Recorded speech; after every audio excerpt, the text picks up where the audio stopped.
Las manos representan mi capacidad para tomar, dar o recibir. Son la íntima expresión de mí en el universo y el poder de tocar es tan grande que me siento impotente cuando están lastimadas mis manos. Si tengo dolor, es que me niego a ser flexible ante las situaciones presentes. Fragmento del Gran Diccionario de las Dolencias y Enfermedades de Jacques Martel. El don de dar. Había nacido con el don de dar. Todos conocían a Aristóbulo porque era el tipo bueno del barrio. Siempre dispuesto, siempre a la orden, siempre listo para prestar ayuda a quien se la pidiese o simplemente a quien la necesitara. Se va a morir con la mano abierta, solía decir una vecina que tenía. Hacía varios días que había comenzado a sentir un dolor raro. Todo empezó una mañana al despertar. Apenas tomó conciencia de la realidad, sus manos se le mostraron un poco raras, medio dormidas, como entumecidas, con un dolor desconocido. Ya desde chico se le notaba esta cualidad. En la escuela nunca negaba su apoyo a los compañeros, iba con ellos hasta la casa cuando no venían sus padres a retirarlos, les convidaba sus golosinas en el recreo, hasta a veces quedarse sin alguna, y les soplaba en las pruebas cuando se habían olvidado de estudiar.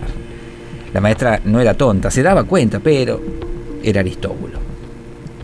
A veces se les iba la mano a los guachos y se abusaban de su don de dar, de su bonomía, y medio como que lo tomaban por gil al Aristóbulo. Oh, si fuera mujer, Dios mío, dijo un día el padre, viviría preñada, es que tiene así fácil. Sería por el mal tramo que le tocaba vivir. 35 años al lado de Graciela, siempre fiel, siempre justo y dispuesto, y ahora a enterrarla. Se la veía tan fuerte que nadie esperaba que esa enfermedad mala, entre nosotros cáncer, se la llevara al tacho tan rápidamente. Pero día a día el chico se había ido gestando esa imagen del hombre bueno, del tipo que da, del que siempre está cuando se lo necesita.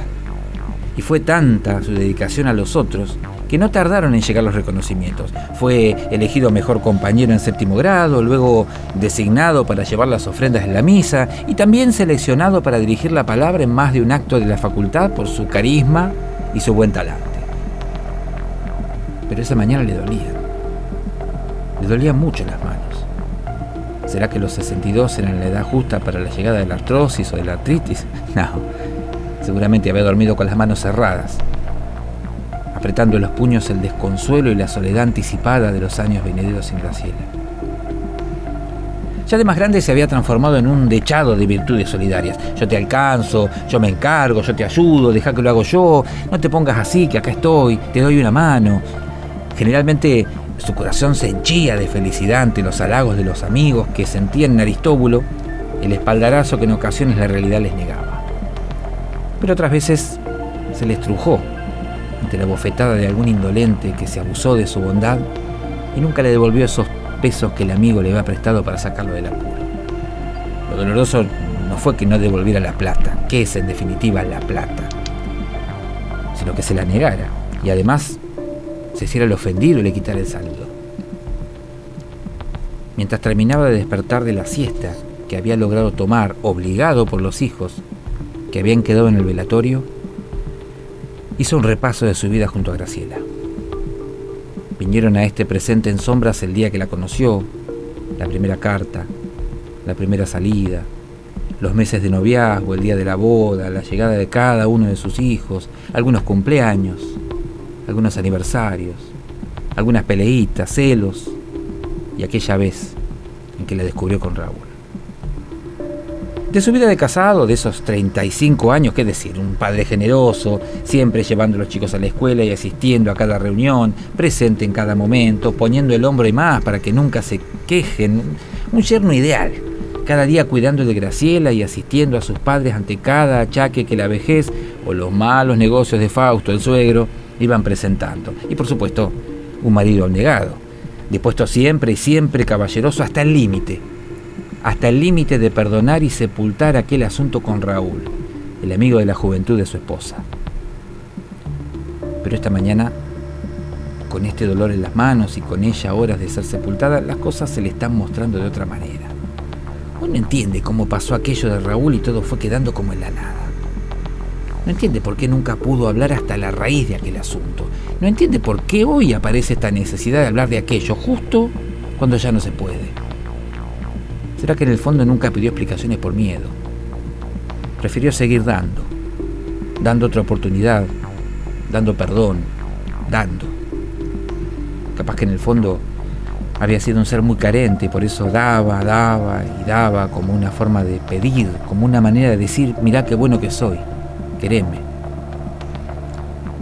Más adelante en su trabajo, llegar a la gerencia del banco no fue sacrificio, sino consecuencia natural de su labor incansable, de su disposición permanente a las horas extra, a los días feriados dedicados a balances y a su entera disponibilidad para cubrir a quien hiciera falta. Ahí también sintió ya algunos abusos de parte de compañeros que poco pensaron en él, cuando debió tomarse unos días para solucionar aquel asunto familiar. Pero a pesar del dolor en las manos, había que levantarse. Había que bañarse, cambiarse, esperar a Rogelio, el hijo mayor, y volver al velatorio.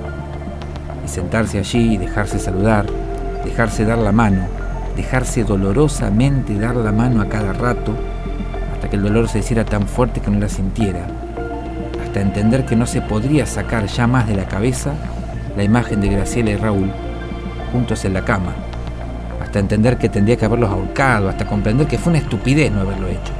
Solo siguió dando otra oportunidad, dando una chance, dando lástima. Y en la última etapa llegó la jubilación, la ansiada etapa de jubileo, pero ya habían llegado los nietos, eran 3. 2 varones de Rogelio y una nena de Clarita. Y había que seguir dando apoyo cuando los padres primerizos no lograban dormir, dando consejos para la educación, dando una mano en la economía de los jóvenes hogares, dando horas de cuidado cuando los padres estaban trabajando, dando. Finalmente llegó el momento. Se despidieron de Graciela y cerraron el cajón. Y Aristóbulo entendió que ya no habría nunca más una chance de preguntar aquel por qué que nunca pudo reclamar. ¿Por qué con Raúl? ¿Por qué la infidelidad? Las manos dolían más a cada momento. Y el empleado fúnebre profirió la pregunta que rompió el pie de cristal que lo sostenía. ¿Qué manos van a llevar las manijas del ataúd? Y Aristóbulo miró a sus hijos y meneó la cabeza de lado a lado. Y Clarita y Rogelio no entendieron por qué. Y los familiares y amigos cercanos observaron con extrañeza. Y los vecinos criticaron. Y Aristóbulo dio media vuelta y se fue a su casa y dejó plantada a Graciela en el ingreso a su última morada sin dar ninguna explicación, sin decir a nadie por qué. Y apagó el celular y se acostó a dormir. A la mañana siguiente, al despertar, ya no le dolían nada las